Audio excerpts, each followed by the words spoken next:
Tonight we have the Chief of Police for Claremont,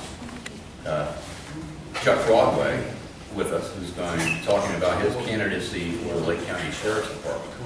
I've met Chuck on a number of occasions on the campaign trail over the last 5 months, and I got to tell you, I've always been impressed, not only by his demeanor and presence, but the way people interact with him, both in the public eye down in Claremont, as well as the police officers that he supervises and directs. So I'm very anxious to hear about his ideas of where the future of Lake County should go and why he would like to be the new Lake County Sheriff. Thank you.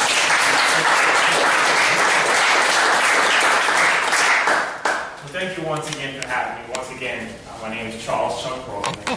I'm currently the Chief of Police in the largest city in Lake County, that being Claremont, and a candidate for Lake County Sheriff. A little bit about my background. I was born and raised in Long Island, New York. Graduated from St. John's University in Queens, New York with a bachelor's degree in business management, 4-year collegiate football player there. Met my wife, been married for 22 years. We have 4 children, all girls. Oh, bless you. My oldest is a junior at Warner University at Christian College in Lake Wales. She plays basketball on the track. My next one is a senior in high school. She's looking at FAU in Boca Raton. Then I have my two youngest ones are 6th and 7th grade. My wife and my family are active members of Real Life Christian Church in Claremont, Florida. In 1996, I joined the ranks of the New York City Police Department. I advanced in my career into a detective. While working there and serving there, I remember a phone call as if it was like yesterday. It was the morning of September 11, 2001. And the call was, Chuck, you have to come back to work because a plane just crashed into the World Trade Center. Rushed into work that day turned into weeks, months. I was involved in search and rescue efforts. Sadly, which led to search and recovery efforts. Then I was also assigned to a landfill in Staten Island, sifting through tons and tons of debris, looking for items of evidentiary value, as well as sentimental value. Relocated to Florida. My last agency prior to coming to the Claremont Police Department was FDLE. That is the state investigative agency of the entire state of Florida. Florida Department of Law Enforcement. I rose in the ranks there as a special agent supervisor. My last assignment there, my chief appointed me over the highly regarded public integrity unit. Within that unit, ironically, we investigated allegations of misconduct of public officials. We also investigated police officer-involved shootings in the Central Florida area, including Lake County. So if an officer used his or her firearm, we conducted that investigation, forwarded their report to the state attorney's office for their review. While there, I saw an opening for the Claremont Police Department as a police captain. Tough decision. After talking to my wife and family through prayer, real tough decision to retire early from FDLE and come to Claremont. But I had one goal in mind. The sole factor for retiring early from FDLE and coming to Claremont was I wanted to make a significant difference in the city and the community where I live. Claremont Police Department is not the same agency it was just a few years ago. We have progressed. We are on the cutting edge of 21st century policing. We're not only one of the safest cities in Lake County, but 2 years consecutively, we were ranked one of the safest, top 50 cities, one of the safest in the entire state of Florida. We have built an outstanding rapport with our community. I'm a huge advocate of community policing. We are more effective and more efficient when we are working collectively and collaboratively with the members of our community. So not only again do I believe I met that goal, but I do believe that goal has been exceeded. My platform, 3 relevant points. Number 1 is proven leadership. The old saying, the proof is in the pudding. I encourage you to ask people you know, ask your constituents, ask a leader, ask a resident of Lake County, tell me something about Chief Broadway. I encourage you to ask. A leadership is tangible, it has produced results. I ask anyone a definition of leadership, we get several different attributes of a great leader. But at the end of the day, I believe it's using those attributes to make a difference in our community, utilizing our professions to make a significant difference and an impact. Number 2, commitment to the community. Again, it's all about community policing. It's truly the combined efforts where we are more effective between law enforcement and the community. Not only believe just listening to your concerns, but we have an ear to your concerns and validating them and working collectively and collaboratively. Number 3, dedication to progress. Policing has changed. It's continuing to change. I believe in the ongoing process, the daily, weekly process of evaluating ongoing processes, evaluating current practices, current procedures, and ensuring that the best procedures, the best way of policing, the best policies are in place to effectively serve our community. I'm on the November 8th ballot as a no-party affiliate because I don't believe that politicians have any role in electing the top law enforcement official for the county. I'm not running as a politician, but I'm running as a professional law enforcement official with a diversified background for a diversified profession. I'm a transparent, lead from the front leader, and I know that what I've done for Claremont, I can do for the entire county of Lee. Thank you for your time. Any questions?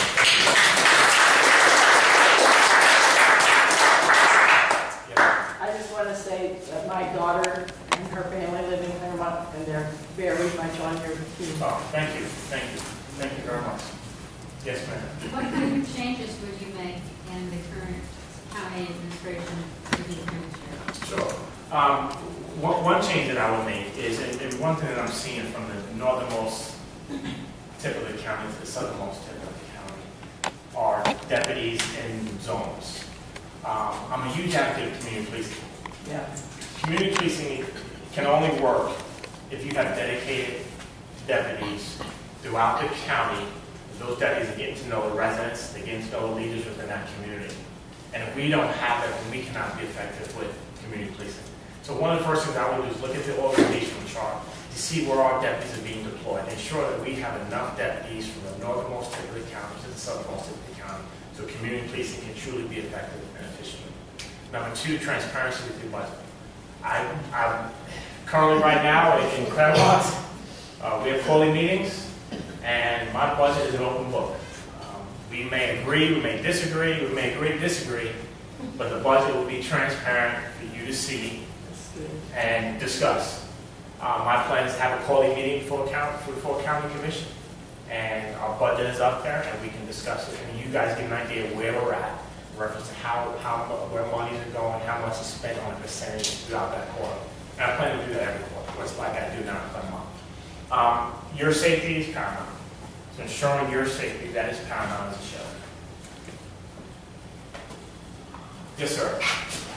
Chuck, one of the biggest concerns I have here in Lake County about the sheriff is that he is a constitutional officer in the county. He is our last line of defense in the event of a federal intrusion through executive branch regulation, or which is broad. Not Broadway. I just realized that. Sorry. But that's my primary concern. And in the event of, let's say Hillary becomes our president, and she manages to, through regulation, confiscate guns, or chip away towards that end, or the EPA, they're going after water. We got water. There's a lot of things that the feds could come after us for on a minute's notice, and I would look to our sheriff. Call it, hey Chuck, this is what's going on. I got a constitution here. This is what it says. What they're doing is not that. Can you help me? Sure. And as a constitutional officer, we can. As a constitutional officer, we can tell the federal government that this is Lake County, and we're going to support and defend the Constitution, and we're going to support and defend your right to bear arms, protect yourself, protect your family, protect your loved ones.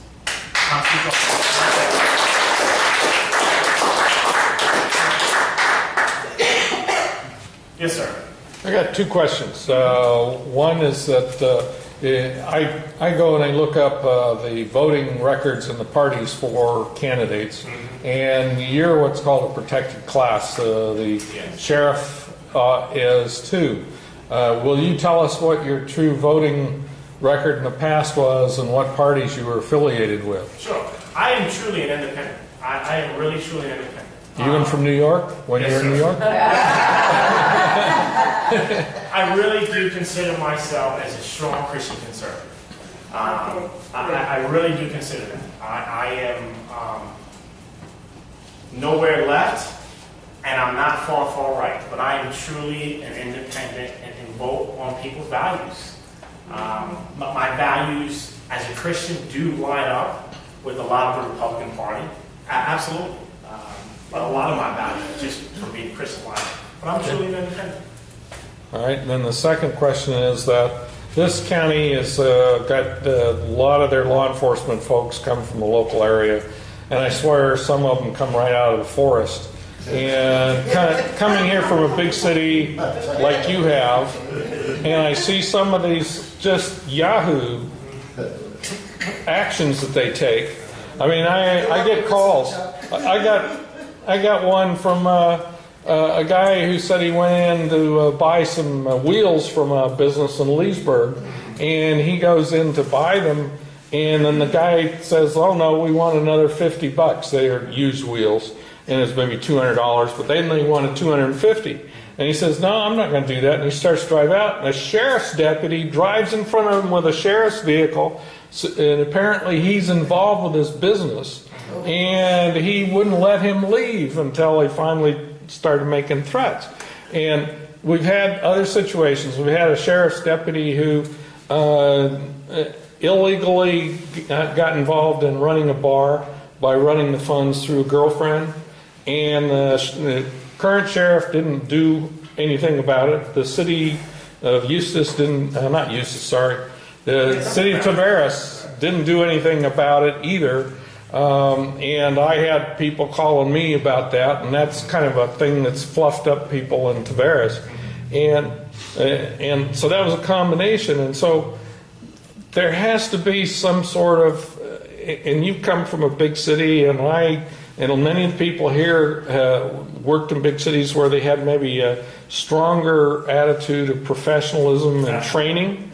And how will you address the situation when you get these guys that came up through a local high school and they were a hero, and then they think they can just go do any Yahoo thing like that? A lot of it comes down to accountability, checks and balances, and accountability. Ensuring that the officers are doing the right thing at the right time for the right reasons. One of the first things that I put into effect, one of my first week on the job as appointed chief, I gave all the officers core values. And I gave them core values. These are the core values: integrity, honor, courage, professionalism, and service above self. Every single thing you do within the scope of those core values. If you do anything outside of the scope of those values, then you know what, you are subject to disciplinary or worse, possibly termination.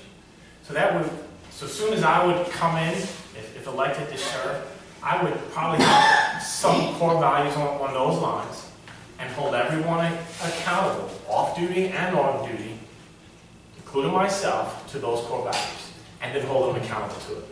Mm-hmm. Yes, ma'am. Sir, would you please repeat those core values? Integrity, honor, and courage, professionalism, and then service above self, or service above our own self-interest. That's right. Thank you. Yes, ma'am. Well, over the recent, year or two, we've seen a lot of difficulties between the police and the communities. What's the answer to that? How do you handle that? Sure. We've been fortunate, we haven't had any riots or anything, but what if we did? What would be the solution? It's a good question. I mean, we have been fortunate. I can say that the city of Claremont truly has stepped up and just showing their respect and love and for police officers. Literally, once a week, someone's bringing something, and they do bring donuts every once in a while. Not that you eat. I mean, someone is sending the cars from schools, and I truly believe it's on law enforcement to be proactive, where the community is not just seeing us when something goes wrong, or an arrest, or someone's going to jail.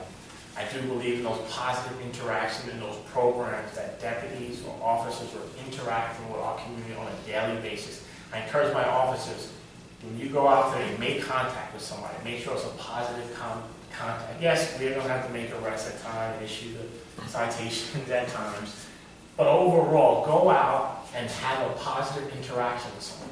So I think that's the core there. Mm-hmm. And building these relationships and building these rapport on the front. So if something was to occur, I can come to a meeting like this and we can sit down and really be transparent and talk about it. If my officer made an accident or made a mistake, I can say, listen, yes, our officer did wrong. This is not systemic, it's not throughout the agency, but this officer did wrong and he or she will be dealt with. And we can have that conversation and we can talk about it in a meeting like this, because we already have that relationship and that rapport built already. But I think that's the key, just being proactive on the front end. Some of the things that we've seen nationwide, I've done a couple studies in reference to those agencies, and some of those police executives were not involved in the community until something bad occurred. And at that time, sometimes it's a little too late. But also with the event, there's a lot of training. We do a lot of ongoing training, not just training in the academy, but ongoing training. One thing that we just instituted in Claremont was a mobile crisis unit. A lot of times we are interacting with people with mental illness. So our officers are being trained in decompletion, less lethal. Also, we have a clinician that will be on call 24/7 to deal with someone that has a mental illness and do a follow-up as well. So those are some of the things that we're doing proactive. Another thing we did too, just to build up a relationship with our youth, so that they have a healthy relationship with our officers. Throughout the summer, when they're home from school, our officers have these citations in their car. And if they see a kid in good behavior, they give them a citation. And we partner with Chick-fil-A. So we give them a citation, they record good behavior signed by myself, Chief Broadway, and a certificate to Chick-fil-A for a free sandwich. So that kid is seeing, wow, okay, I can trust an officer, I can talk to officers. So that also builds up that rapport as our kids get older. They have a healthy respect for officers. And hold my officers accountable to treat people that want to be treated as well. So. Yes, ma'am. I think I saw on Facebook where you did like a community run with people. I thought that was... Yes, ma'am. I do a lot of 5Ks and events in the community. That's how I try to get back a lot. It's a lot of donuts. It's a lot of events I do. Like I'm involved in a race this weekend and with the city of Claremont. So I really want to be out in the community. I'm transparent. I love people, being around people, communicating. So absolutely. I'm sorry. I know we're not Orlando. Yes. Which is good. Yes. But two issues I want to bring up and see how you're tracking them on. One is sex slavery. Mm-hmm. The second is terrorism. Mm-hmm. Yes. How do they affect, have you seen effects of that in this county? Sure. And you're looking out for those people that are Absolutely. Definitely on our radar. First one, human trafficking, sex trafficking. We haven't seen too much of it in Claremont, but we have seen it in Lake County, very minimal. And what I have now, I have a detective assigned to the Sheriff's Office task force up here. And they work drug cases, vice cases. And they also work human trafficking. A year or two ago, they made an arrest where they set up at a hotel in South Lake, and they were calling prostitutes off of some of these web pages and things of that nature. And one of the prostitutes that they arrested was actually a victim of human trafficking. So we were able to free her from her, whatever you want to call it, pimp or whatever, and able to make an arrest. It was a really good arrest. So we are involved in monitoring that and working those types of cases. Terrorism, absolutely. Terrorism, what it deals with a lot is going to be communication between local, county, state, and federal government. We have what we call fusion centers set up where information is dispersed through one center, and that information is given to this one center, a fusion center or CFIC, Central Florida Information Exchange. These fusion centers are sent through all out to the state of Florida. Information from the federal government is passed down, and then whatever that information that impacts certain cities, that information is passed down to the local agencies. So it's very important with that communication. I guess in the past, people will say that has been a problem. 9/11, they felt that there wasn't a lot of communication from the federal government all the way down to local police. And every once in a while, that still pops up, and are we communicating? Should have this county or city known that this person was on some watch list or no-fly zone list? So it's still a problem and an issue, but more that we can communicate down from federal government and let us make the decision, and we're going to watch whomever or surveil whomever, but let us make that decision. But communication is the key to terrorism. Yes, ma'am. How's the communication between counties? I talked to a gentleman about a month or so who was a security officer at one of the schools, private schools in Claremont. And he was talking about seeing people sitting on the property near the kids in the schools and reporting them. And he says the problem with it is then they may be here sitting, they don't live here, they live in Orange County, or they live someplace else, so there's a problem with the surveillance going from county to county. So I just wondered how that worked when you have an instance. I mean, people don't do things in their own backyard. Correct. And with our counties being so close Speak for together, yourself. some people don't.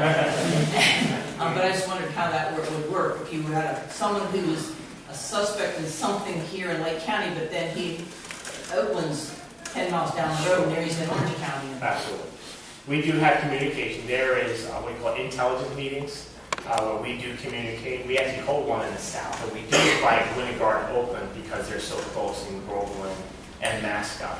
But we do share information and intelligence.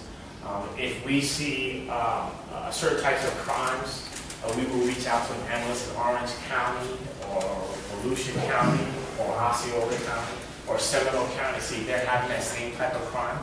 Also, too, if we see a random crime where we're getting hit with several burglaries, we send that information to CPICS again, that fusion center, and that fusion center is getting information from local sheriff's office and city police departments, and they say, oh wow, Claremont's experiencing this, so is Oviedo.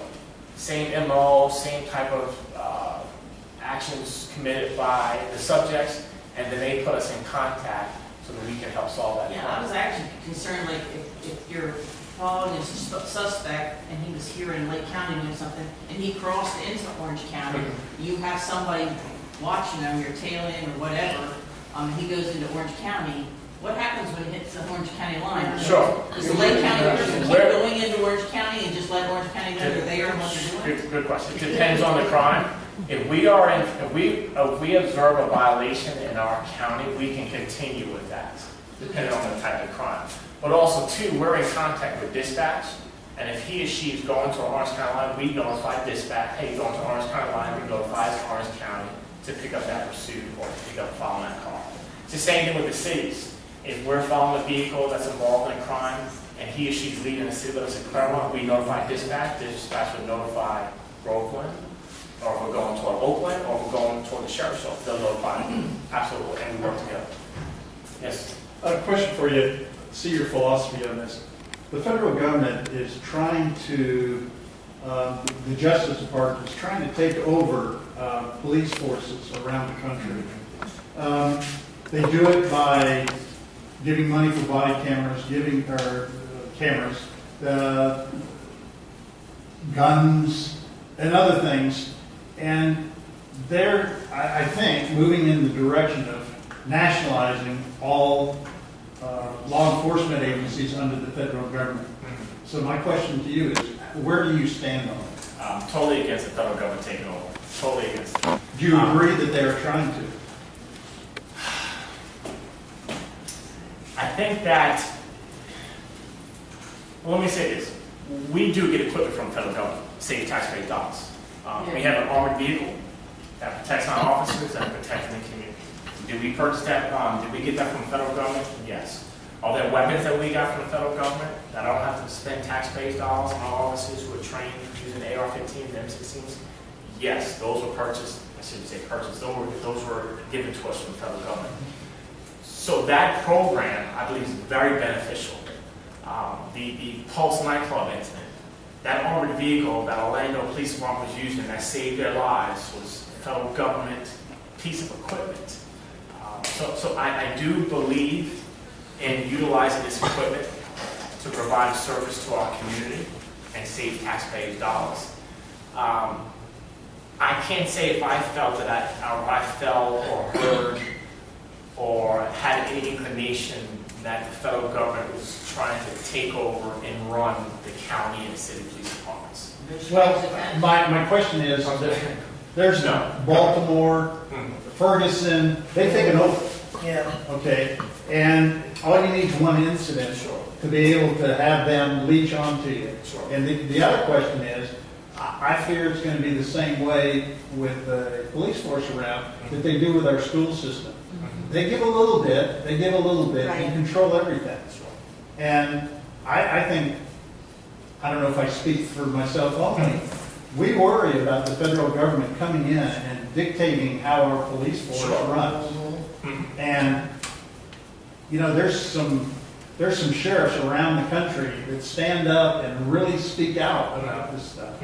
Are you going to be one of those sheriffs? Absolutely. Speak against federal government, Right. try to absolutely, Yeah. absolutely. You can count on it, yes, sir. Yes, ma'am. Yes, I'm a former city commissioner for the city of Eustis, and we did try to get policemen into the community and actually have assigned officers so they get familiar with different areas. I'm also on the police pension board, but we have a meeting every Friday morning with a lot of usually there's 4 to 7 city officials at our breakfast meeting at Barnwood, if anybody wants to show up, anybody. And Chief Calhoun was there at the last meeting, and he has some concerns because we have 4 vacancies and we're having a hard time filling the positions because of this, the situation. And Hostility toward law enforcement? yes, hostility towards law It enforcement. was just on the news recently that Leesburg lost about 2 officers that basically said, hey, this is not for me. So, I mean, Right. how do we get more people to step up? I mean, Sure. it's an important, what do? We don't have any policemen. Treat them better. Yeah, well, we have to treat them better, exactly. When Leesburg when the news aired that, they actually called me too, and they didn't take my account, but we don't have that issue. We have a lot of applicants, and Well, send something people useful. I can. I mean, and, I can communicate with Chief Calhoun, and if we have applicants and we can raise those vacancies, we can share. Yeah, they kind of concern me. Sure. Well, you guys got donut key. And Dunkin' Donuts. Donut Kings and many old. But regardless of what we see, I truly believe that this is still one of the most, outside the military service, one of the most honorable professions and noble professions in the country, regardless of what we're seeing nationwide. I do believe that. How are the relationships between the sheriff's departments and the city policing now? Sure, very good. Okay. We work well together. If we need assistance from the sheriff, he has provided assistance for us. So we do work well together. What about the other way around? Do the cities help the sheriff's office? Sure, absolutely. If there is, for instance, we have this big Iron Man thing this weekend where the sheriff's office is said, no? That's not what I'm talking about. Okay. We live in a county, in Leesburg, but it's in the county of Plantation. And the ratio in the county for sheriff's officers, sheriff's deputies, is 1 deputy for every 80 square miles, which is really very, very thin. And for us, it's concerning. That's why I'm asking the sheriff, if somebody needs help in Rural Highlands, the Plantation. Pastor. Would you be helping them? Yes, we do. I can tell you of an incident in Claremont. We stopped, I don't know if you're so familiar with Claremont, but the Four Corners area of Claremont, which is pretty much the southernmost tip, that's not the city of Claremont limits. Right. Okay. But if they have a call down there, there's a time there's 1 deputy, they call us and we respond to assist and help out. So yes, we do. And I think in the beginning, one of my main goals is, if elected as sheriff, is look at that organizational chart. Because I do believe there need to be more deputies. I think you hit the nail on the head right there. Absolutely, need to be more deputies in the street. And that may mean hire more, that may mean, taking people off their desk and on the street. Absolutely. Absolutely. Yes, ma'am. Can you speak to the refugee resettlement program? Do they actively let you know, or these people just sent into different places without your knowledge, or what is your experience with that? We haven't really had an experience with refugees in Claremont.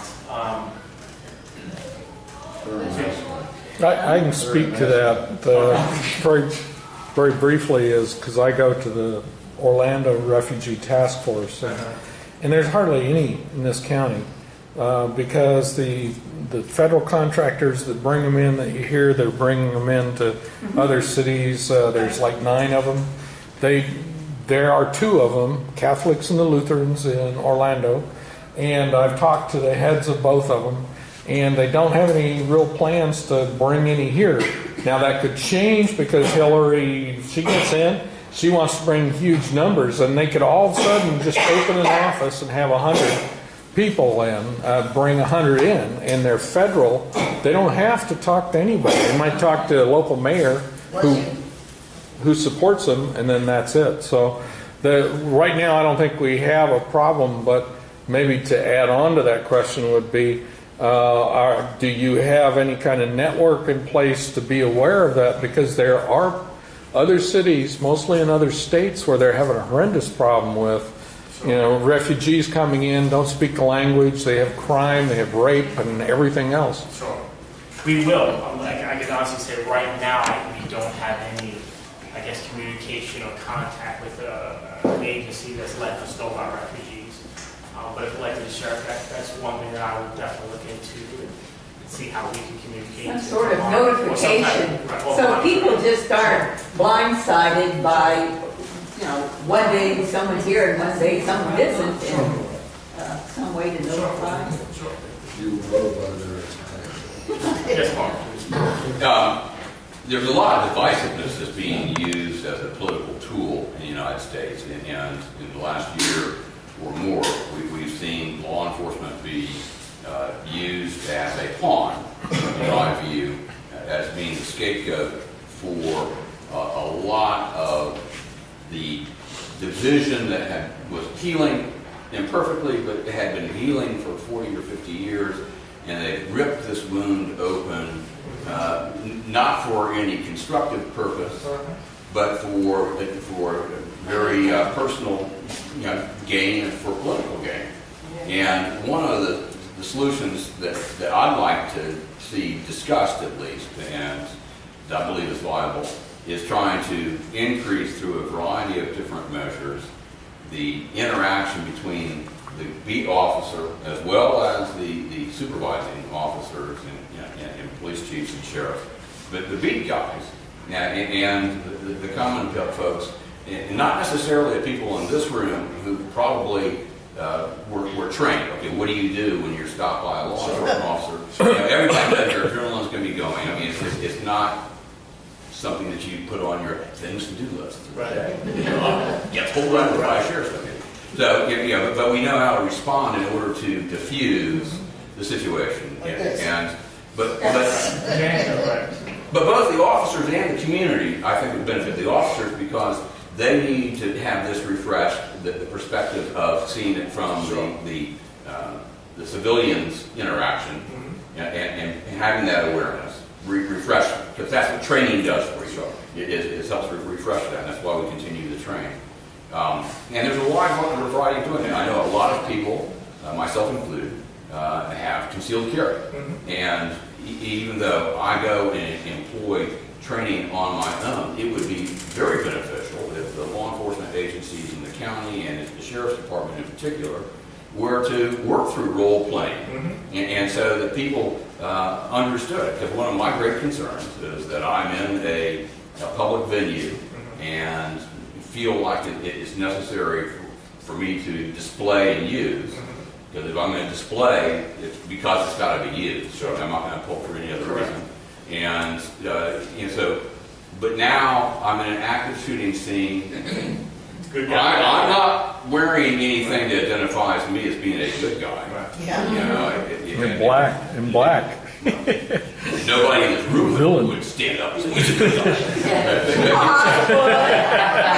But you see where I'm going with this is that, I'd like to know what the law enforcement wants me to do. Because if it's still an active scene, I'm reluctant to put my weapon in a safe place for the officer's comfort, which I understand. Correct. And he's going to be coming on, I've got a gun displayed because it's an active shooting scene. I mean, so I don't know if there's one perp or two or three, and I've only taken care of one. Sure. So I'm not going to but at the same time, I don't want to get poked. Right. You know, from the newly arrived law enforcement officer. And the only way I think you really effectively get that is if both people are communicating, doing role playing, and understand this is how we're going to handle this.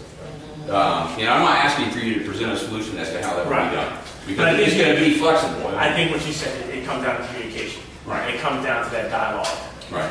And having those opportunities to interact like that. Correct, absolutely. So the officer knows what is your expectations and his expectations. Right. So we have that communication dialogue, and that's, I agree. Right, because when they're involved in a shooting, they've got protocol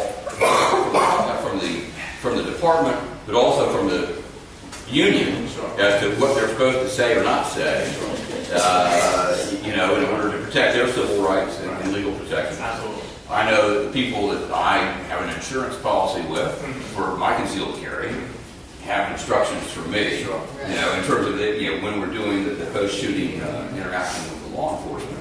But being able to walk through that and role playing, and have some commonality so that the law enforcement officer knows, or at least it's been generally publicized and will filter out through the community. If you're in this situation, law enforcement arrives, here's what you should be doing. Of course, at that point, I would have called 911, told them what I'm dressed as. That's right. Would have done all. Hopefully, that would have been done. Absolutely. But who knows what the exact scenario will be. Absolutely. Or Do not. they do any kind of training about weapons with kids in schools? Because that's a concern that I have. We've taught our grandson and our grandkids some about weapons, but I know that was it Southlake that just has had about 4 incidents that I've heard of? Guns in school? Yes, and one of them was a BB gun. Right. And The last one was a BB gun. And while I understand zero tolerance, I think it's unfortunate that this kid with a BB gun could be excluded from the military, from ever being a policeman, and all kinds of stuff, because he was arrested for having a BB gun. And I just wonder, would it be better to familiarize the kids with this stuff Absolutely. rather than just say no? Sure. And arrest the parents instead. Well. No, absolutely. I know we interact a lot with our young kids in reference to gun safety and what to do if they see a gun, don't touch it, stay away. What I would do if elected back to sheriff is bring back the DARE program, which is not in all schools right now. And truly have that interaction between deputies and the kids in these schools and talk about gun safety and things of that nature. That's one thing I would definitely look forward to bringing back to our schools. If I could, before you get too far afield from that, my only concern about stressing the safety with guns is that it tends to elevate the fear factor. Because, they're dangerous instrumentalities. Let's not quite, there's no doubt about that. But people who are trained in their use and are familiar with their use treat them with a great deal of respect, and which safety dictates.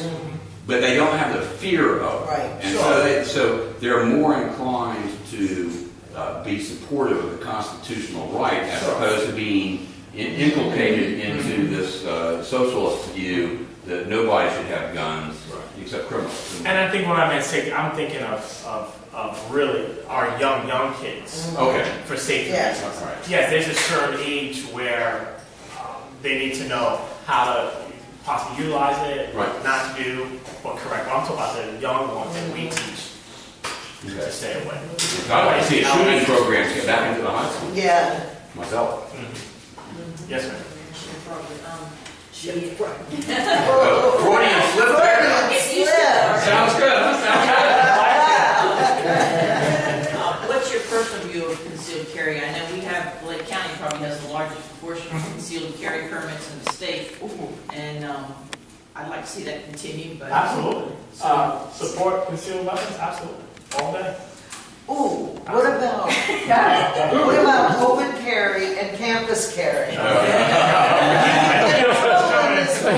knew that one was coming. Okay, my personal opinion on, I totally support concealed carry. Personal opinion on open carry. Officers right now have to make these split-second decisions. and then scrutinized for years on the decisions that they made. I just feel if it's an open carry, I feel it possibly gives that officer that second guessing. Is he going for his gun, or is he not going for a gun? Is he a good guy, a bad guy? Are they going to scratch something? It's just, I just think it puts the officers in a tougher situation that they're already in. Raises anxieties unnecessarily. Correct. Okay. And that's my feel. But concealed carry, support 100%. Campus? Campus, I actually sat on the board for Lake Sumter. You talking about college now? or- Yep. Okay, I just actually sat on the board for Lake Sumter Community College, and that was a discussion in reference to hiring armed security, and the decision was made to hire armed security for both Lake Sumter Community Colleges in Leesburg and in Claremont. They are going to phase it in, so there will be armed security at this college here. She's talking about students. I'm talking about students. Allowing students to carry. There was legislation going through the Florida legislature, campus carry, that people that have concealed weapons, permits, Can carry on campus. can carry on campus. Okay, so your question is if I agree with allowing, you have a concealed weapons permit, basically uplifting the sanctions where you can't carry. Right. You can't carry postal, Right. you can't carry in college Yeah. campuses. It's been stopped the last 2 years. By the There's sheriff? a senator down in Miami-Dade that's the head of that final committee stop, and he stopped it two sessions in a row. But it's gone through the House, and it's gone all the way through the Senate, except for the last stop. I forget the guy's name, the senator down in Dade. Manuela or Yeah. I mean, the Sheriff Association has come out against it for the same reasons you say. It makes their job, it's the same Chiefs reason. Association came out against it too. Chiefs Association and the Sheriff's Association. Yeah. Due to the same thing again, it's just, if we have to respond there for an active shooter, and we have guns everywhere, it's just who's the good guy, who's the bad guy. It just could really create a more chaotic situation for the officer. What about the citizens? You got women, you got students, late teens, early 20s, on campuses. I know you've been on them before. Sure. You look at Florida State, how many square miles is that? It's huge. I mean, and there's University of Florida. crimes taking place, Yeah. right? And citizens are unable to defend themselves. That's right. You know, the problem, and this is where we have to have a thorough, nonpartisan, Right. Is this tone down the is this a question though? type of discussion, though, because Ask him a question. As a concealed carry person, my right to conceal to carry ends at the school border. Well, I mean, so I have to put my weapon Sure. locked in my car, Yeah. and the distance I have to travel where I am lawfully able to carry it from the parking lot to the front entrance. All of a sudden I'm unprotected and fully dependent upon a third party to provide my defense if I'm violently approached and confronted. So, I mean, but we have to have that discussion. Sure. I don't know that. So you're open to discuss these things? Absolutely. Okay. Absolutely. I have to really think on that. Like I said, the Sheriff's Association and the Chiefs Association has voted against it the last several years. I'd like to see the teachers and the professors who have concealed weapons licenses to be Be able able to. to teachers and Yeah. Yeah, I think. Provided with training. I think Yeah. I any- said, yeah, concealed weapons license. I mean, you have to. Right. Anybody that wants one, I think should have one, especially on school grounds. We've got one resource officer per school, and you're not protecting anyone. Well, but if you make training available, see, the thing is, the more people are trained, Yeah. the safer and less likely they are Exactly. to deploy. And there's a lot of dynamics with, it's a lot of dynamics. You got people, it's who's the best, it's a lot of training. Right. So, Right, and it's expensive too. I mean, we train a couple times a year for active shooters, but we actually do it during summer where we have a school. And we utilize that school with role players and everything in case of an active shooter. And it's a lot. It's very dynamic. I'm not saying it can't be done, but it's very it's in detail. But if you look, these crimes are committed by people who know that you can't carry a gun in. That's They right. go in and take advantage of the That's right. situation. Good point. When Sandy Hook happened, Texas passed a law. The teachers were allowed to carry guns. Matter of fact, they picked certain teachers to carry guns. Nobody knew they carried them. So they're there to help in case of an emergency. But these people don't go to places where the guns are around. That's right. They get killed. They Yeah, go how to many places people get killed in a gunshot? they make a big deal out of. They, yeah. But they make a big deal out of going to places where they can do mass murder and make it affect the whole country. But if people didn't make a big deal out of it, that they didn't know somebody had a gun there because they were allowed to carry it, they wouldn't go. They wouldn't do this. So. All right, one more question. Okay. One more question right here. Where are you at with this? That was my question, Andy. Okay. I knew that was going to come on too when I saw that. All right, that amendment is for medicinal purposes. What? But, No, the wording isn't. there you go.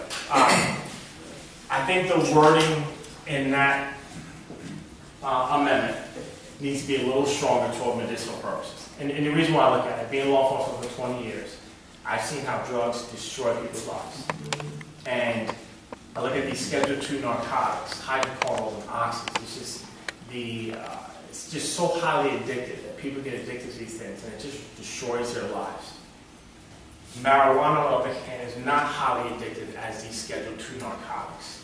A person that has a debilitated disease where it's terminal or something like that, I'm for medicinal purposes on those type of situations. But you're right, the amendment could be very loose. But if it was tightened up and it to support strictly medicinal purposes for people with terminal diseases, That's a crack in the window or a crack in the room. When you open the door, I lived in Berkeley for 40 years. Oh, my. You are crazy to let this even begin to enter any kind of drug. Well, we found out they're already. All right, well, that was the final question. Join me.